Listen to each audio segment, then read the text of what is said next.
Joaquin Phoenix, Philip Seymour Hoffman, and Amy Adams deliver mesmerizing and unnerving performances in The Master, exhibiting dynamic struggle for control. Under P.T. Anderson's direction, we find comedic elements within the acting and subject matter while still cognizant of the verbal and behavioral eeriness, and this creates a distinctive uneasiness as we grapple with the complexity of the characters.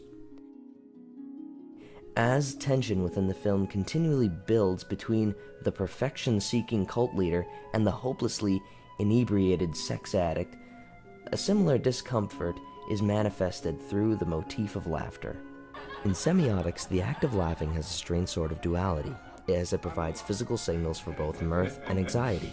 The symbol of laughter is first apparent when the sinister Lancaster Dodd reveals his ambition to control Freddie Quell when processing him for the first time. No. The Master asks if he is unpredictable. Are you unpredictable? Freddie answers with a fart, followed by juvenile laughter. Freddie uses the defense mechanism of humor. It is evident through Phoenix's eccentric performance that Freddie is attempting to reduce the traumatic anxiety that Dodd is consciously provoking within him through the clumsy reoccurrence of an animated nervous laugh. Because The Master is a film of tension, it is appropriate for laughter to be present in scenes such as this, since laughter can serve as a physical reaction to emotional stress. Dodd admits, "It's good to laugh during processing. Sometimes we forget. Even if it is the sound of an animal." in Dodd's eyes, laughter is not only used to escape fear or pain in this scenario, but is key to separate us from mere animals. In order to take control of the situation, Dodd encourages Freddie to laugh at what inside him is beast rather than human. One of the key elements in The Master, as well as all of Anderson's films, is hypnosis. Dodd uses laughter as a form of hypnosis on his acolytes. Whenever he says something that makes no sense to his followers, for example, the dragon analogy, "Here it comes. A large dragon." he then makes a joke afterwards, and they forget all about their reservations about the strange analogies which fade away with laughter.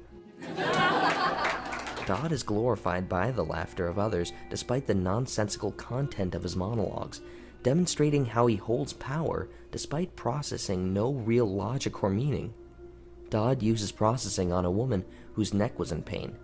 When she comes back to reality, she starts laughing about how she might have been a man.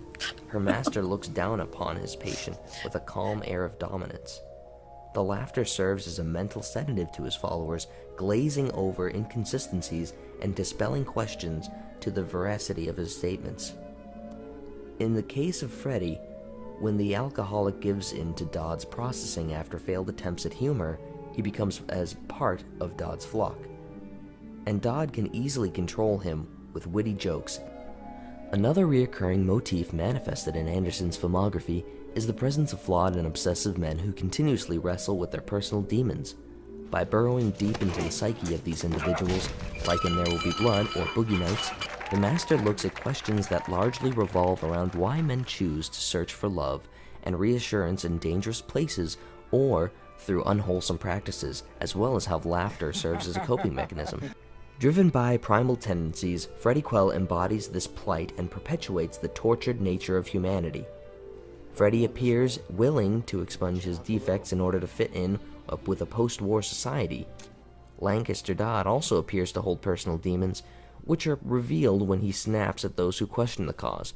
Consider the man at the dinner party in New York or the woman in the conference at Phoenix.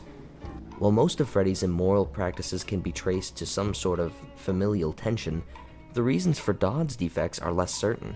Nevertheless, given Dodd's embrace of Freddie as a son or brother, there seems to be indications that Dodd's own struggles may have originated from issues regarding his family. With that said, these individuals are seeking to replace their broken familial relationships with whatever family they can find. For instance, Freddie describes a dream of his family sitting around a table and laughing. Perhaps this is a vision of comfort for Freddie that illustrates his desire for a stable and unified family. Likewise, in a number of instances, Lancaster Dodd uses laughter as a method for remedying issues in his own life. Poignantly, after the scene in which Dodd's inner animal is unleashed while he is caged in a prison with Freddie, there is an episode where he too loses control of himself and succumbs to boisterous outbreak of laughter. Shortly after the passionate conflict in the jail cells, Dodd confronts Freddy with animalistic playfulness, attacking him and rolling around in the grass with unrestrained glee. Philip Seymour Hoffman has made it clear that Dodd's jumbled mentality and defensiveness render him an essentially powerless and pathetic dissembler. This motif, executed by the actors, is a discomforting element within the film, supporting P.T. Anderson's effort to resist giving his characters or the audience emotional consolation. As Lancaster Dodd reveals his innate beastliness, imperfection, and need to relive anxiety, it is emphasized that his wife Peggy, played by Amy Adams, is the one who holds ominous supremacy. She never laughs, but watches on with spooky and formidable manner of stoicism.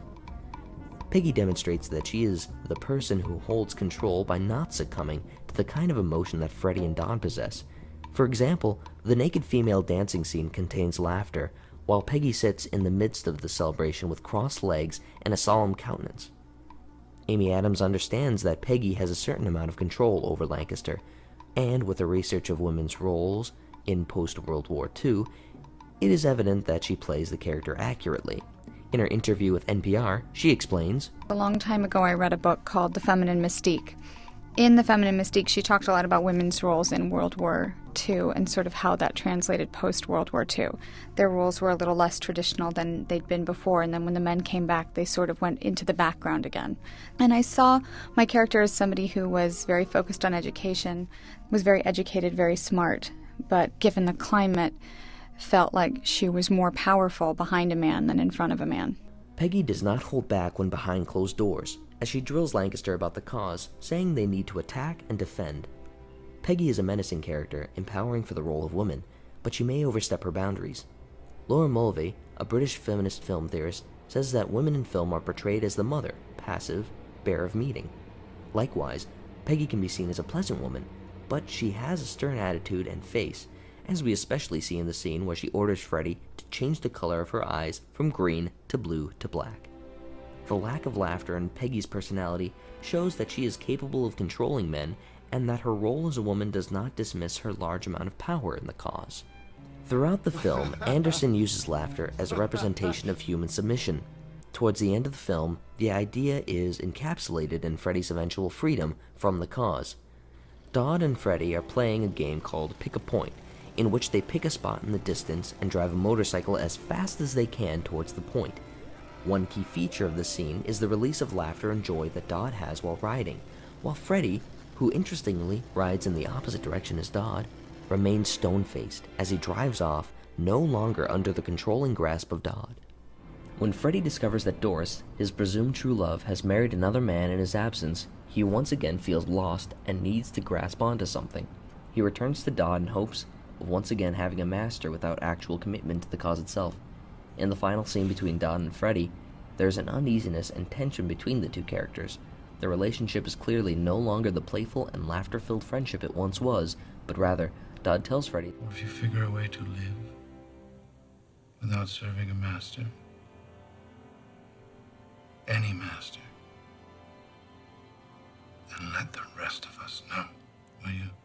Laughter is not used as a specific master that is served, but rather as a symbol of submission and the act of ultimately succumbing to the authority of a master. The secret is laughter.